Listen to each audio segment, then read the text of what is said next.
Hello everybody, my name is Petr Koutny and today I'm going to show you the game Karjakin and Fedoseev. This game is coming from semi-final of FIDE World Cup 2021, and because of this victory, Sergey Karjakin is the first man who will play the final of this one of the biggest chess tournament of this year, and maybe everybody is looking forward to see Magnus Carlsen in the final as well. You know, it could be great to see these two great chess players to playing in a final against each other one more time. So maybe we will see Magnus Carlsen and Sergey Karjakin soon playing to each other here in the final. So let's come back and I will tell you that this position is not new, and of course we are speaking about Spanish position and lots of moves are waiting for us. You know, Spanish opening is a deep forest, and you know, both players need to know really lots of variations. So I will show you some sidelines, and of course I will tell you where Vladimir Fedoseev made the biggest mistake, and you will be surprised what a small mistake is enough to lose a game. So I hope you will enjoy this video, and I hope that you will like this game. So feel free and press like and press follow and make my day. Thank you in advance, and let's come back.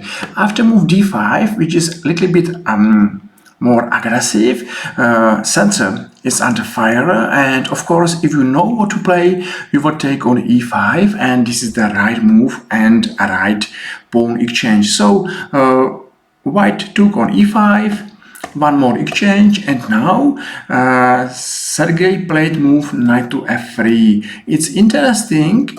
Why is a mistake move f4? Okay, why this move is not the best move at all, even looks okay. And I'm going to show you a game of Grigorich. And Grigorich is a strong grandmaster, and he was facing this position 3 times, and he was able to find a really interesting position and compensation. And up to theorem, this position is absolutely okay for black, even his down of exchange. But maybe two bishops, e4 pawn, f5 pawn is giving good or nice compensation for missing exchange. For this reason, Sergey Karjakin played move knight to f3, and that's only picture how these players are great and what everything they know about this opening. Of course they are great. So e5, and looks like white is winning space, and watch this pawn, because this pawn on e5 will be soon a winning pawn, and it will be surprised. We are still in theory. I will tell you that if your knight is under attack, first think about move forward. Don't think first about move like knight to d7 or knight to h7, because you need to stay active. And of course, knight to e4 makes sense.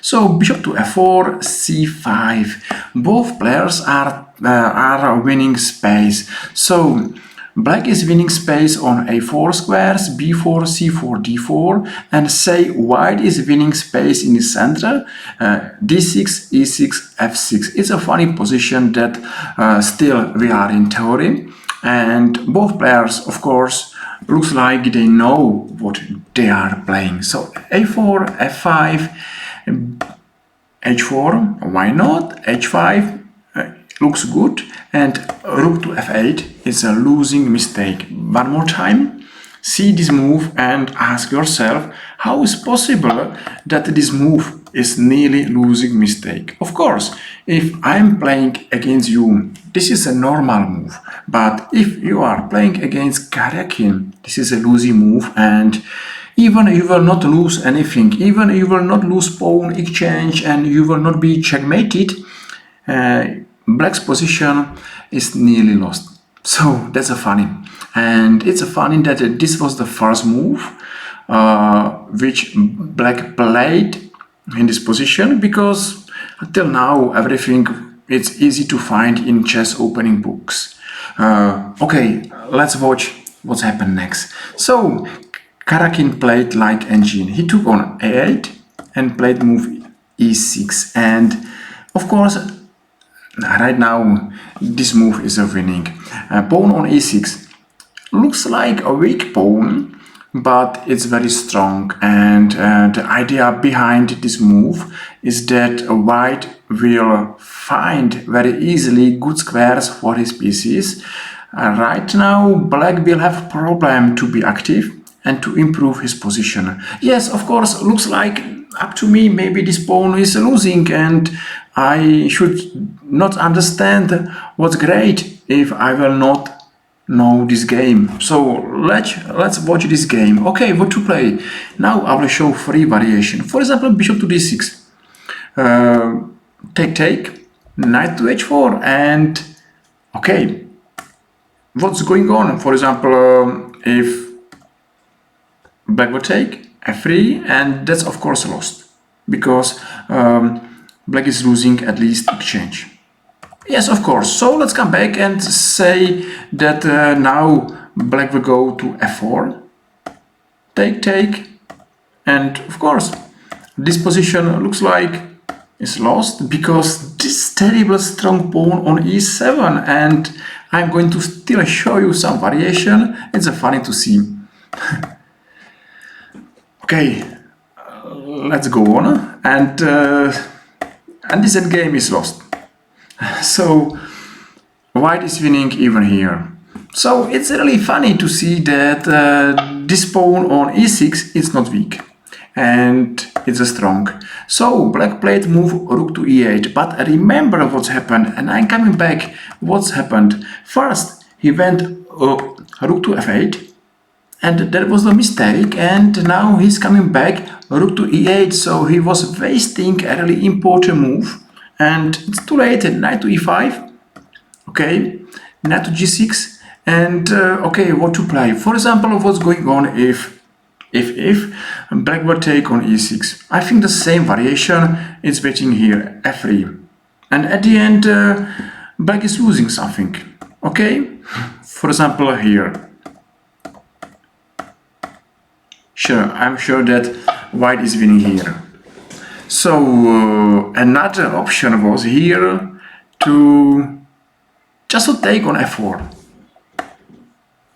But this position is with great advantage for white, and watch this knight, how he is working great with pawn on e6. Don't say that this pawn is a weak pawn, because this pawn is nearly winning pawn. Okay, black played move d4.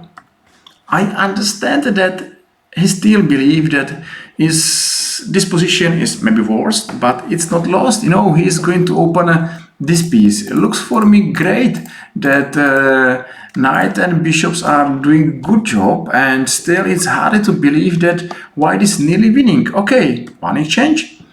For example, what's going on here? f3. Every time is there a move f3, and this is a terrible. This knight looks like a great knight on e4, but in every variation, this knight is maybe nearly the biggest weakness. And for example here, this is absolutely a winning and simple position for white.